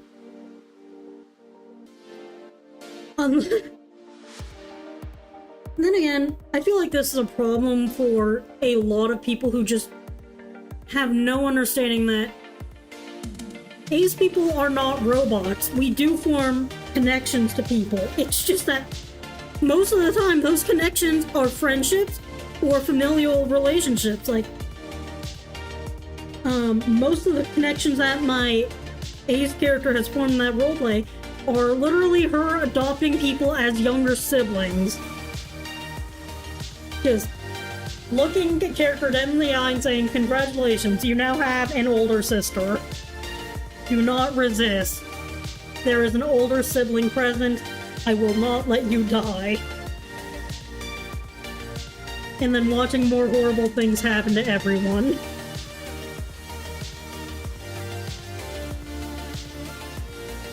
I think the only time where one of my characters has gone anywhere near romantically involved with another player character was literally a character that I designated as gay, and it was actually in one of my favorite role-playing sessions of all time.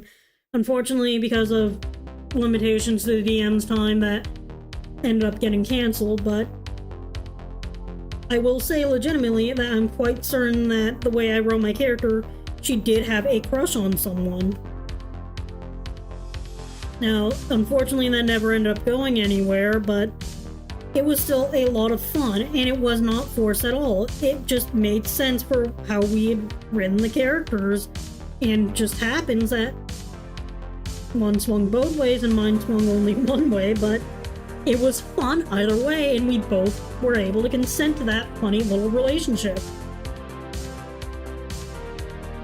Look, all I'm saying is that anyone out there who wants to do become a DM or anything like that, don't force.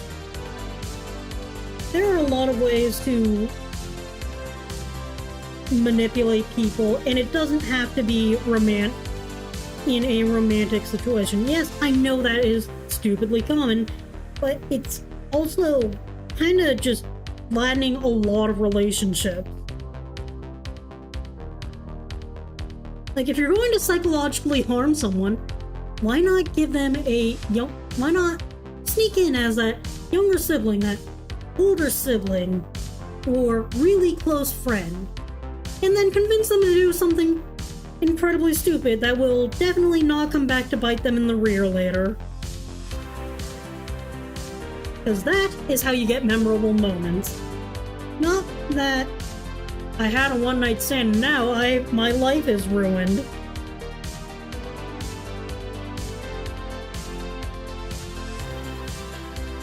Yes. Seduction sounds like the easiest, cheapest, fastest way to get to a thing. But I think I've watched enough Ace-inspired D&D horror stories to tell you that it gets kind of old and annoying when your own feelings are just blatantly disregarded because someone is upset that they cannot be entitled to your love.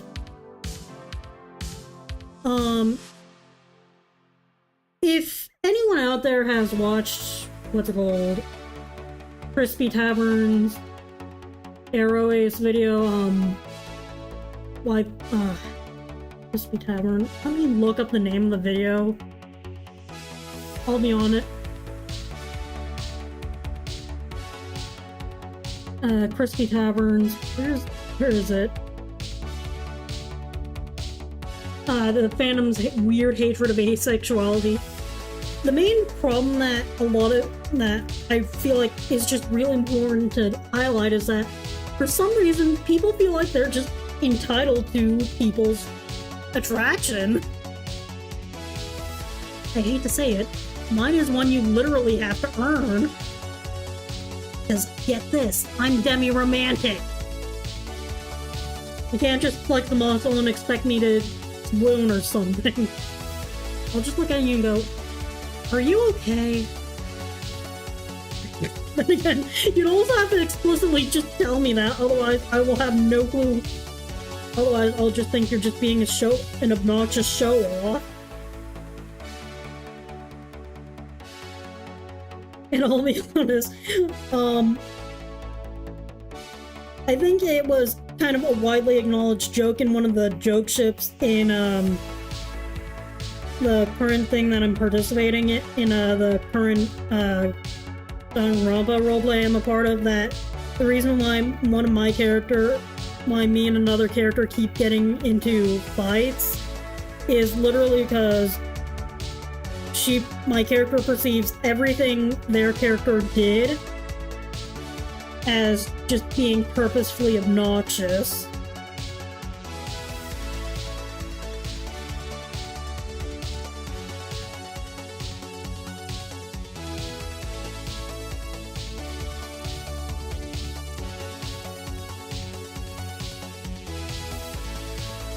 Why did I draw the leg like this? I hate foreshortening. Why did I think this was a good idea?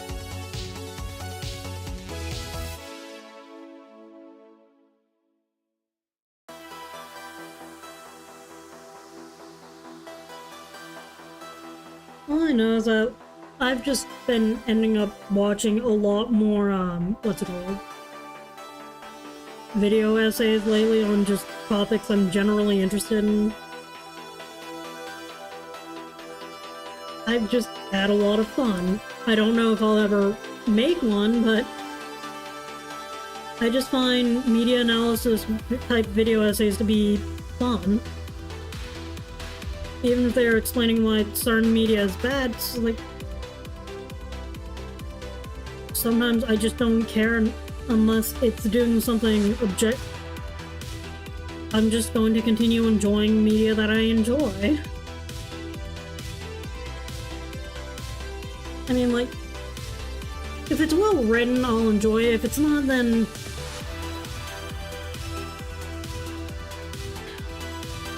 there are some things that I kind of have. I know I tend to sometimes look at the world a bit more with, like, rose-tinted lenses, but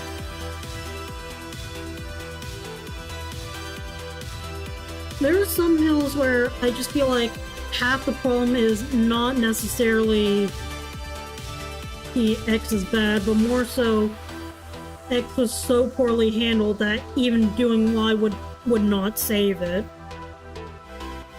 Or at least doing Y would at least make those blemishes harder to notice.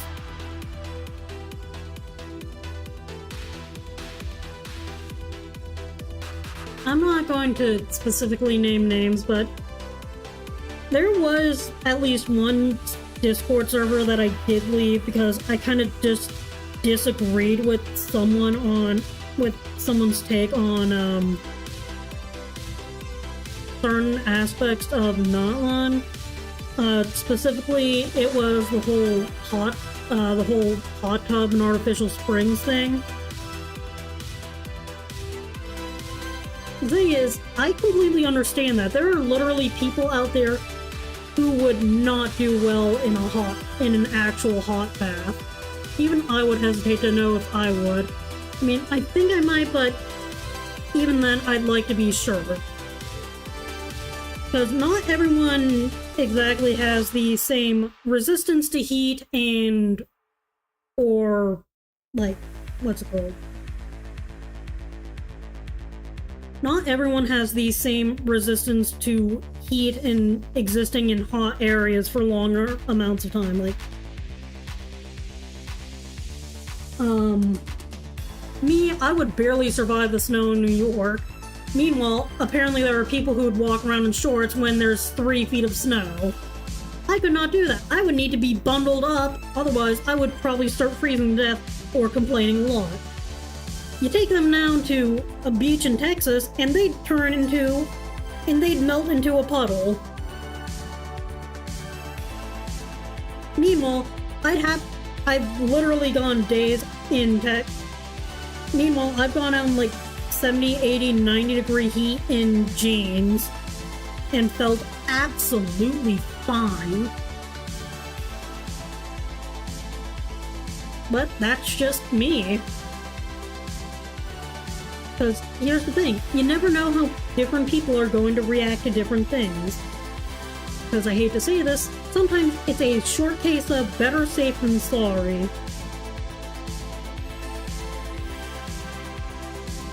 And that other thing with Pakal. They had a problem with how Pakal was treating the Traveler. I'm not kidding when they say this. But the thing is, most of the time, they know that child. Here's the thing. Pakal knew Kachina had a trouble keeping teammates on. And then he notices that you are a new person who hasn't shown up before. I don't know how much the Steambird gets around Natlan, but I don't think it gets around often enough for them to actually know the entirety of what exactly the Traveler looks like. So it makes sense So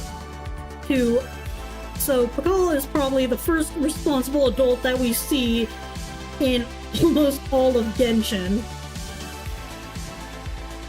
Because he sees a tiny child talking to a stranger, and given that we know that certain trafficking crimes do even exist in Teyvat, I'm pretty sure he has some reason to be weary of who Kachina is around. Or at least her parents have asked him to look out for her. So I'd say it's completely in line with Pakal to be a little weary of strangers. Especially given the current state of everything. And everything else we know about Teyvat and its madness. Needless to say, I just could not agree with some of their opinions because they felt like really bad takes from someone who's never experienced, well, the parts of the world, certain parts of the world, because to me they felt a lot more. Now, would I prefer to have a lot more? Would I prefer that some characters had a lot more melanin? Definitely. I would like to see characters with more diverse skin tones, but I also feel like you shouldn't do that at the cost of just reasonable character writing.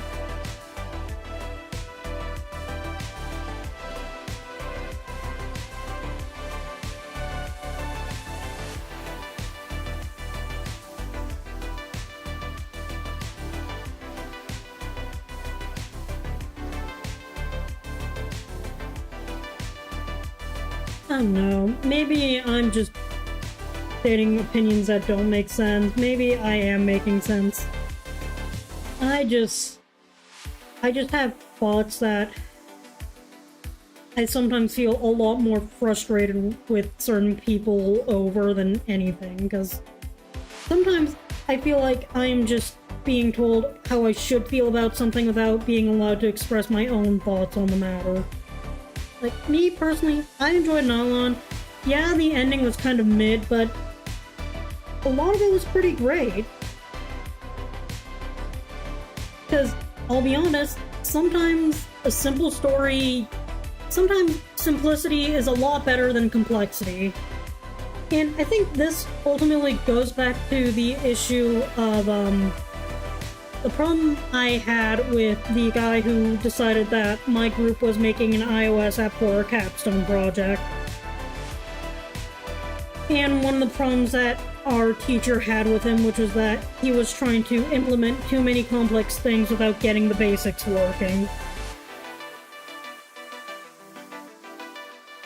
Because, I'll be honest, I think he liked where I was going with the website a lot more, because I had a clearer vision of the basics that I wanted implemented and was able to add in what would be nice to have. And you could clearly see that I was able to get the basics of what I wanted for that website done. Because here's the thing, in a prototype, the goal is to get a minimum functional product. It is not to have a professional, clean machine. I swear, I feel like sometimes the guy I'm having problems with wants a professional, clean machine for the minimum viable product.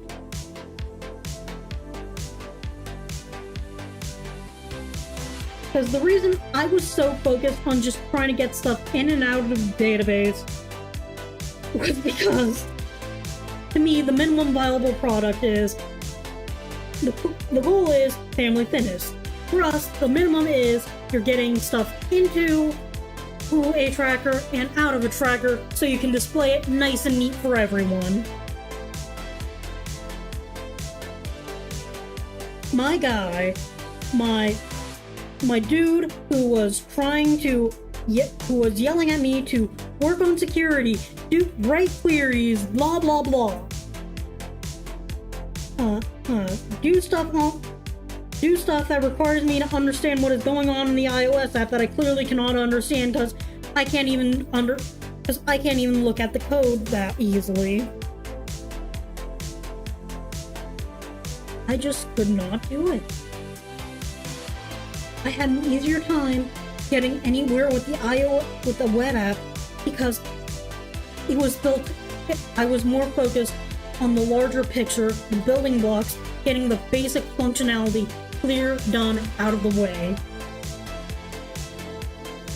Meanwhile, this guy was trying to implement 5 different APIs to show off cool things.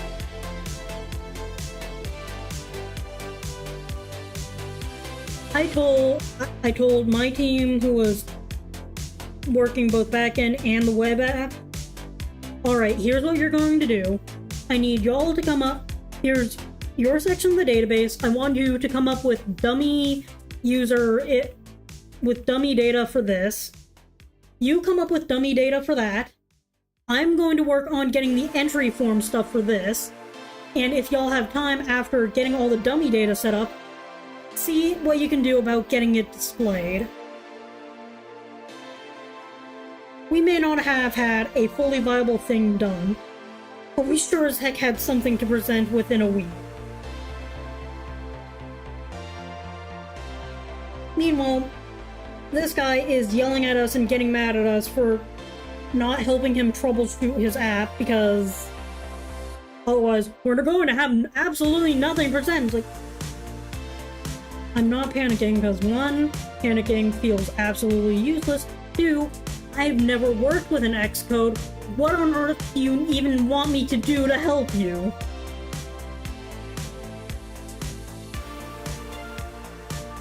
But it's just an aspect of development that I'm just going to have to live with. I don't know how much of it had to do with me being the only girl on the team, or how much of it was just him insisting that we bend around his desire to build an iOS app, but I'm just fed up with the guy.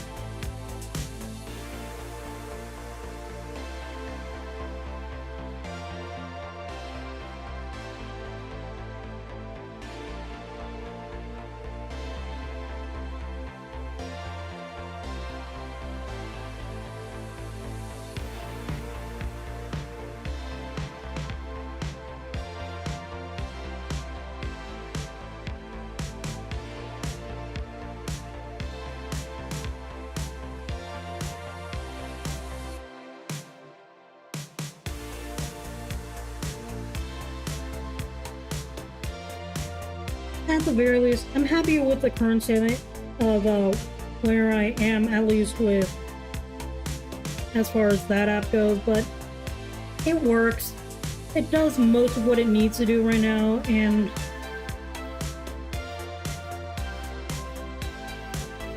I don't know what else to do about that guy.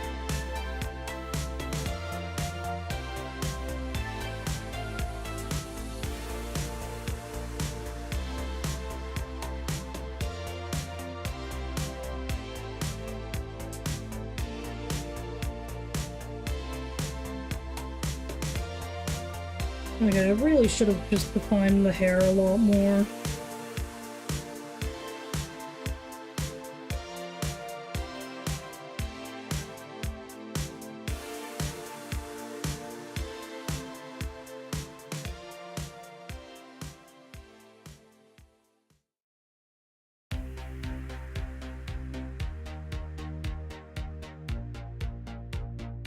There we go, that looks messy enough.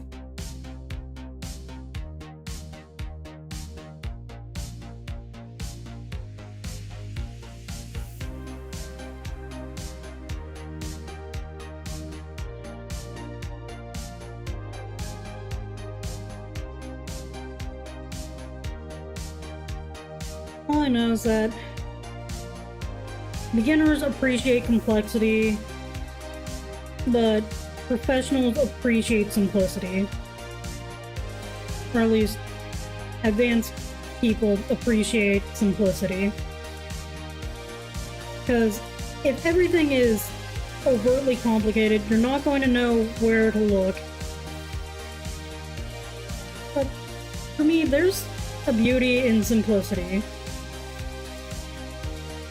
Or at least starting simple. Because if you start simple, you have an idea of what the fundamentals are. And if you understand the fundamentals, developing a more complicated, bigger picture, or at least more complicated details, becomes a heck of a lot easier.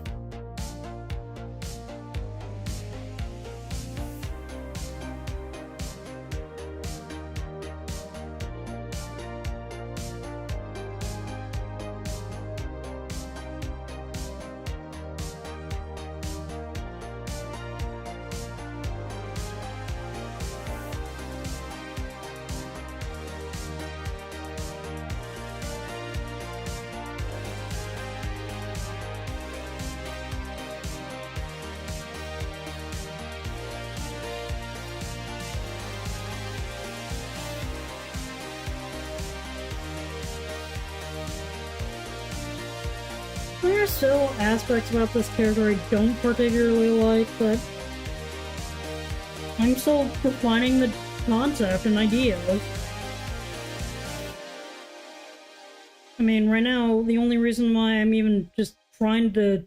I decided, you know what, this is the character I'm going to do for this one, is literally because I feel like I want to redesign her. I mean, if you look at any of my at my BRB or start screens and look at that little asset rotator, I'm quite sure you'll be able to recognize which character it is. But that was the last time I drew her was, I mean, it literally says so on the piece. What the heck? Last time I drew her, it was, I think, 2 years ago.